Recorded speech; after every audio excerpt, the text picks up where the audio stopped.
alunos, nesta aula de hoje vamos corrigir o Para Casa de Ciências das páginas 72 e 73 e uma atividade da página 75. Na página 72 é para ler e escrever melhor. O texto apresenta a relação de causa e consequência entre a falta de chuva e a produção de energia elétrica. Falando um pouquinho desse texto, a geração de energia e chuvas, ele vem abordando que no período de chuvas, os reservatórios se acumulam, né, com água. E para que na época de seca, esse reservatório cheio de água, ele haja um fluxo constante de água para girar as turbinas. Mas, se o período da seca persistir, vai acontecer uma consequência imediata, que é a diminuição da água nesses reservatórios. E, em consequência, resulta na queda da produção de energia nas usinas hidrelétricas. Como o país precisa, né, de energia elétrica para desempenhar suas atividades no dia a dia, as hidrelétricas acabam acionando as usinas termoelétricas. As usinas termoelétricas vão completar a energia fornecida para o nosso país. Só que as energias termoelétricas, ela tem um custo mais caro do que a da energia hidrelétrica. Então, com isso, vem as bandeiras tarifárias, que é a amarela e a vermelha, aumentando essa tarifa de energia que é paga pelos consumidores. Então, depois da gente entender um pouco esse texto, aqui vem falando a análise desse texto com duas perguntas. O que causa a diminuição do nível dos reservatórios das hidrelétricas? Em que parágrafo se encontra essa informação? Então, se a gente voltar aqui no texto, no segundo parágrafo fala que, olha, do período de seca causa diminuição no nível dos reservatórios. Então, a resposta está aqui no segundo parágrafo. Só você conferir a resposta. No número 2, que palavras usadas no texto desempenham o mesmo sentido de consequência? A gente volta aqui no texto. No segundo parágrafo, tem a palavra resulta e tem a palavra efeito, né? Que aí dá o sentido das consequências aí, ó.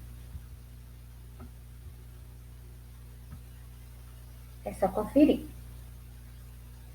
Agora, depois de analisar o texto com essas duas perguntas, ele fala aqui, organize esse diagrama aqui. Então, para organizar esse diagrama, ele deixa uma dica. Então, tem a dica aqui, ó. Consequência, diminuição do nível dos reservatórios das hidrelétricas. Então, aqui tem uma causa e uma consequência. O que causa a diminuição do nível dos reservatórios das hidrelétricas? A falta de chuva, né? Aí, com essa consequência aqui, dá outra consequência, né? Qual a consequência que a gente pode observar? Com a falta de chuva, diminui o nível dos reservatórios, que acaba diminuindo a produção de energia elétrica. Com a diminuição da produção de energia elétrica, se dá outra consequência aqui, que é acionar as usinas termoelétricas. Então, vamos colocar a resposta e você pode conferir.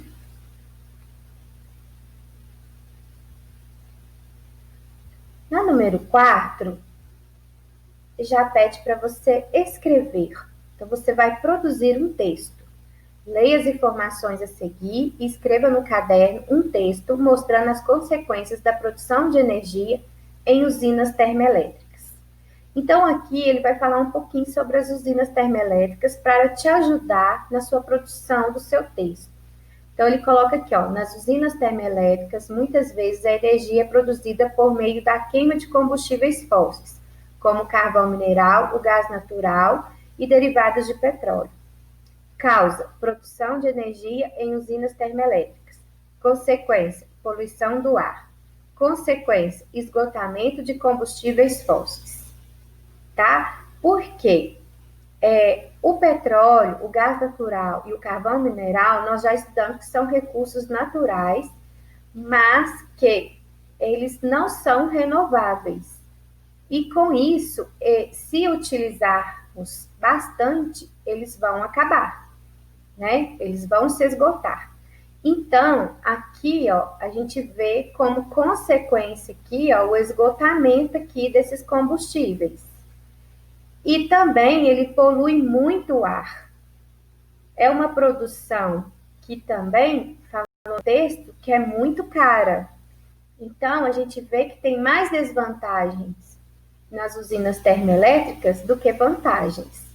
Então, aqui nós encerramos a correção da página 72 e 73. Agora, nós vamos para a página 75. Na página 75, temos duas perguntinhas para serem corrigidas, e eu vou corrigir aqui agora com vocês. No finalzinho aqui da página, tem duas perguntinhas. Olha, quais são as principais vantagens das fontes alternativas de energia? Nós estudamos as fontes alternativas de energia. Nós começamos lá no início, né, desse estudo, aqui, ó, fonte alternativa de energia. A energia solar, né, através de placas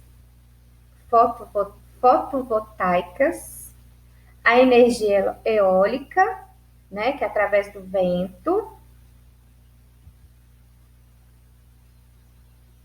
e também aqui é citado a biogás, que é a produção do gás, lá para a energia termoelétrica, e a produção de biocombustíveis, que é lá para a energia termoelétrica também. Então, qual que é a vantagem dessas fontes alternativas? São recursos naturais, né? Esta é a vantagem. Que olha, essas fontes de energia geram poucos poluentes e são recursos renováveis, ou seja, poderão ser usados por muitos anos. Então, esta é as principais vantagens das fontes alternativas de energia. Agora, pediu para você observar na página 74 e 75 quais são as desvantagens delas. Então, aqui, ó, começando a energia solar, que fala aqui no texto, olha, a energia solar é a mais utilizada para gerar energia térmica no aquecimento de água em residências. Mas para produzir energia elétrica, usa-se placas fotovoltaicas. Existem projetos, né, de geração de energia elétrica para suprir essas demandas. As desvantagens, olha aqui falando das desvantagens. As desvantagens desse tipo de energia são o alto custo de instalação das placas fotovoltaicas e a baixa eficiência do processo. Por isso, não é possível o uso de energia solar para geração de energia elétrica suficiente para abastecer indústrias e manter cidades inteiras. Então, aqui a gente acabou de falar a desvantagem da energia solar. Já a desvantagem da energia eólica, o Brasil ele vê um grande potencial nessa energia eólica, mas a desvantagem que ela faz um barulho sonoro, então ela tem uma poluição sonora e também ela acaba matando alguns pássaros, né?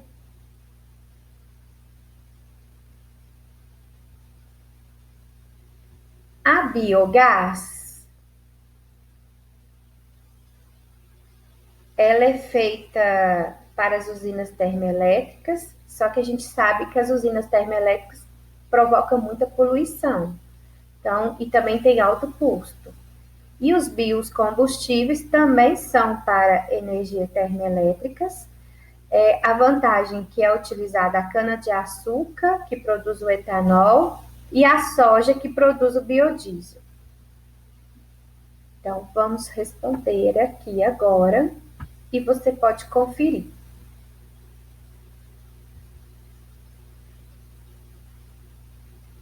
As desvantagens da solar, da eólica, da biogás e da biocombustível. Tá? Encerramos aqui as correções. Espero que vocês tenham compreendido e até a próxima aula.